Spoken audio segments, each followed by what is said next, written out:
എവിടെയും കുത്തിത്തിരിപ്പുണ്ടാക്കാൻ നടക്കുന്ന സാക്കിർ നായിക്കിന് വലിയൊരു അക്കിടി പറ്റിയിരിക്കുകയാണ്. വഖഫ് ഭേദഗതി ബിൽ നിരസിക്കാൻ പതിവ് പോലെ സാക്കിർ നായിക് ഒരു ആഹ്വാനം നടത്തി. എന്നാൽ സാക്കിർ നായിക്കിനെ തള്ളിപ്പറഞ്ഞ് വഖഫ് ബോർഡ് തന്നെ രംഗത്തെത്തിയിരിക്കുകയാണ്. ഞങ്ങളുടെ കാര്യങ്ങളിൽ ഇടപെടരുത്, പാർലമെന്ററി സമിതി തീരുമാനിക്കട്ടെ. എല്ലാ രാജ്യങ്ങളിലും അദ്ദേഹത്തെ പോലുള്ള വ്യക്തികൾക്കെതിരെ കർശന നടപടി സ്വീകരിക്കണമെന്നാണ് വഖഫ് ബോർഡ് അംഗങ്ങൾ നിലപാടെടുത്തിരിക്കുന്നത്.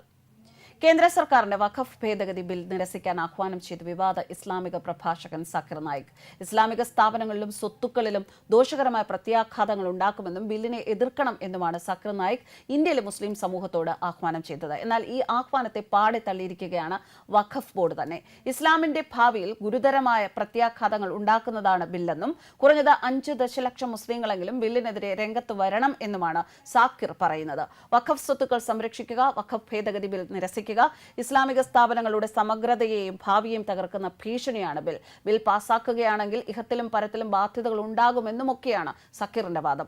വഖഫ് സ്വത്തിൽ മുസ്ലിങ്ങൾക്ക് മാത്രമേ അവകാശമുള്ളൂ, അമുസ്ലിങ്ങൾക്ക് ഇത് ഉപയോഗിക്കാൻ കഴിയില്ല. ഈ ബിൽ പാസ്സായാൽ വരും തലമുറകളിൽ ദൈവകോപം നമ്മുടെയെല്ലാം മേൽ വരും. വഖഫ് നിയമം ഭേദഗതി ചെയ്യുന്നില്ലെന്ന് ഉറപ്പാക്കാൻ കുറഞ്ഞത് 50 ലക്ഷം മുസ്ലിങ്ങളെങ്കിലും ഒന്നിക്കണം. വഖഫ് ഭേദഗതി ബിൽ നിരസിക്കുക. ആളുകൾ എന്തെങ്കിലും തിന്മകൾ കാണിക്കുകയും അത് മാറ്റാതിരിക്കുകയും ചെയ്താൽ ഉടൻ തന്നെ അല്ലാഹു എല്ലാവർക്കുമെതിരെ അവന്റെ ശിക്ഷ ഇറക്കും. മുസ്ലിം വഖഫ് സ്വത്തുക്കൾ ഉമ്മയിൽ നിന്ന് തട്ടിയെടുക്കുന്നത് തടഞ്ഞില്ലെങ്കിൽ ഇന്ത്യയിലെ മുസ്ലിങ്ങൾ എന്ന നിലയിൽ നമ്മൾ ഇതിന് ഉത്തരം പറയേണ്ടി വരും. വഖഫ് സ്വത്ത് പൊതു സ്വത്തല്ല, സ്വകാര്യ സ്വത്താണ്. വഖഫ് നിയമ ഭേദഗതിയിലൂടെ മുസ്ലിങ്ങളുടെ സ്വത്ത് തട്ടിയെടുക്കാനാണ് സർക്കാർ ശ്രമിക്കുന്നത് എന്നാണ് സക്കീർ പറയുന്നത്. ആഗോള തീവ്രവാദത്തിനൊരു മതമുണ്ടെങ്കിൽ ആ മതത്തിന് പൊളിറ്റിക്കൽ ഇസ്ലാം എന്നാണ് പേരെങ്കിൽ അതിന്റെ മുഖ്യ വക്താവാണ് ഈ മതപ്രഭാഷകൻ എന്ന വിലയിരുത്തലുകൾ സമൂഹത്തിൽ ഇയാളെക്കുറിച്ചുണ്ട്. ഇയാളുടെ അന്യമത ഹേറ്റ് സ്പീച്ചുകൾ നിത്യവും കേൾക്കുന്ന ഒരാൾ തീവ്രവാദത്തിന്റെ വിഷവിത്തുകൾ ചിന്തകളിലും സിരകളിലും ആവാഹിക്കുന്ന ഒരാളായി മാറിയാൽ ഒരിക്കലും അത്ഭുതപ്പെടാനില്ല. ലോക സമാധാനത്തിന് അത്രമേൽ ഭീഷണി സൃഷ്ടിക്കുന്നതാണ് ഇയാളുടെ മതപ്രഭാഷണങ്ങൾ.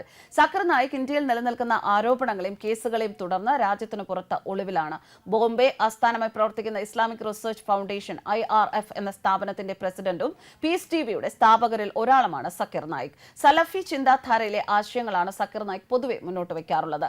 സാക്കിർ നായിക് ലോകത്തെമ്പാടുമായി ധാരാളം മതപഠന ക്ലാസുകൾ നടത്തുകയും നിരവധി സംവാദങ്ങളിൽ പങ്കെടുക്കുകയും ചെയ്തിട്ടുണ്ട്. ഇന്ത്യയിൽ ഭീകരന്മാർക്ക് ഭീകരപ്രവർത്തനത്തിന് പണം നൽകി എന്നതാണ് ഇയാൾക്കെതിരായ പ്രധാന കേസ്.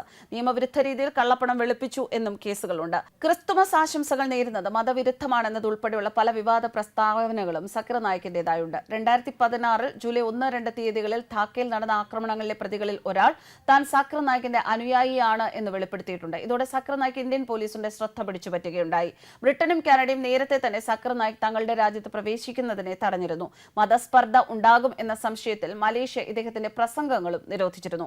2016 ബംഗ്ലാദേശിലെ ധാക്കയിൽ ഭീകരാക്രമണം നടന്നതിന് തൊട്ടു പിന്നാലെയാണ് സാക്കിർ നായിക് ഇന്ത്യയിൽ നിന്നും രാഷ്ട്രീയ അഭയം തേടി മലേഷ്യയിൽ എത്തുന്നത്.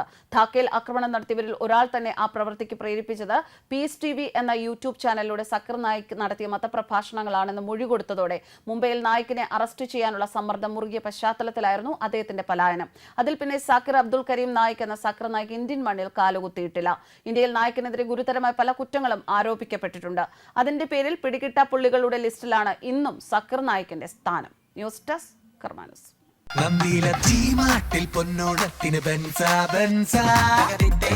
ജിമാർട്ട് ബെൻസ ഓഫർ. ഗോപു നന്ദില ജിമാർട്ടിൽ നിന്നും പർച്ചേസ് ചെയ്യൂ. ബെൻസ ഓഫർ നറുക്കെടുപ്പിലൂടെ ബമ്പർ സമ്മാനമായി ഒരു ബെൻസ് കാറും ഒപ്പം 5 മാരുതി എക്സ്പ്രസോ കാറുകളും ഗൃഹോപകരണങ്ങൾക്ക് 70% വരെ ഡിസ്കൗണ്ടും നേടൂ. ഗോപു നന്ദില ജിമാർട്ട് കേരളത്തിൽ എല്ലായിടത്തും.